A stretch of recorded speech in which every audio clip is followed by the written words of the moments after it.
Finance Minister Enoch Godongwana faces a tough balancing act this week when he delivers the midterm budget policy statement on Wednesday. It comes at a time when public debt is soaring and there's a decrease in revenue collection. For more on this, let's speak to KPMG lead economist Frank Blackmore. Frank, a very good evening to you. Good to have your time tonight. So a lot of talk about cuts. The Finance Minister also confirming that we should expect cuts during a weekend engagement. How big do you expect the cuts to be?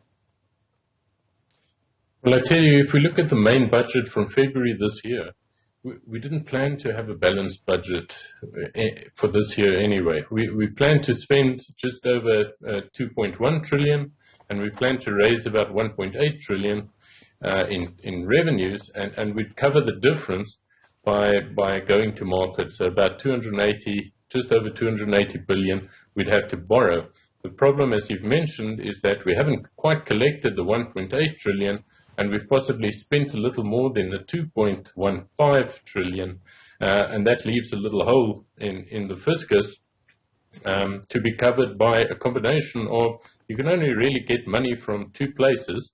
You can increase taxes, you can borrow more in the market, and obviously you can cut costs as well to reduce the expenditure this year and therefore bring that deficit a little smaller. And the issue of where to cut is one of the major questions that are being asked at the moment. The Health Minister, Joe Pahla, speaking recently, mentioned that even funding, for example, for an HIV/AIDS grant would be among the areas where Treasury is looking to cut. From what we've heard so far ahead of the midterm budget policy statement, are the cuts targeted in the right areas? I don't think there would be, and the biggest, I think, increase in expenditure that wasn't budgeted for again, was the public wage bill. And if we just take the public wage bill itself, plus debt repayment costs, as well as the social protection, that's more than 2/3 of the budget that's allocated to those three items, which means service delivery, the sort of expenditures you brought up, as well as your expenditure on capital costs, things like infrastructure improvement, must come out of only 1/3 of the budget that remains, and that's before things like potentially corruption, mismanagement of funds comes into play. So it doesn't give us very much room in which to cut the budget. The budget should have been cut at the public wage pool. We've known this story. It's been a recurring story for a number of years now, that the pressure of that is mounting on the economy, but that hasn't been the case. So we'll probably see cuts in areas that the country would require expenditure to continue. And we know that Labour has made it clear that it's completely opposed to any sort of freezes or cuts on jobs, cuts to infrastructure projects, etc. But if indeed Godongwana does on Wednesday make significant pronouncements as far as cuts in Labour spending, how much of a threat does that pose, in fact, in terms of economic instability potentially, because Labour will likely take to the streets and lead nationwide strikes? Well, I think that will for certain happen. The degree to which that might disrupt the economy depends on a lot of factors, so that's difficult for me to say right now. But as you said, they're a vocal grouping, and obviously, they're able to put a lot of pressure on government in order to serve their interests, whereas the average taxpayer stands on his own, and it's hard for them to sort of unite in opposition to such a proposal.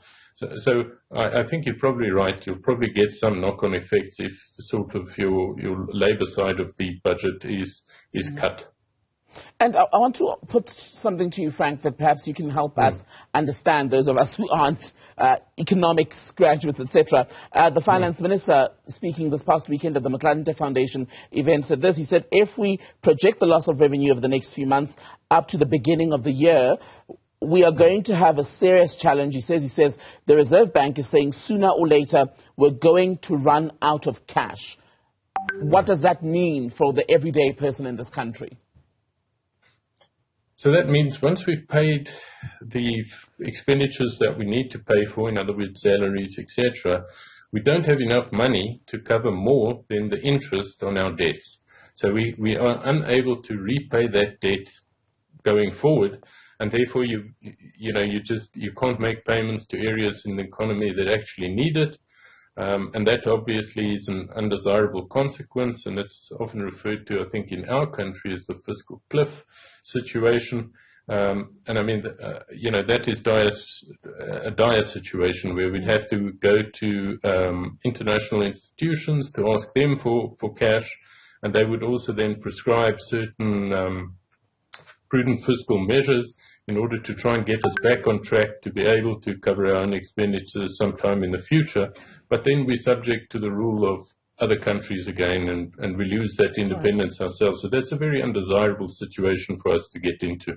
But it seems inevitable, isn't it? Because the finance minister has himself said that they're going to have to bump up basically getting loans more than they're expected.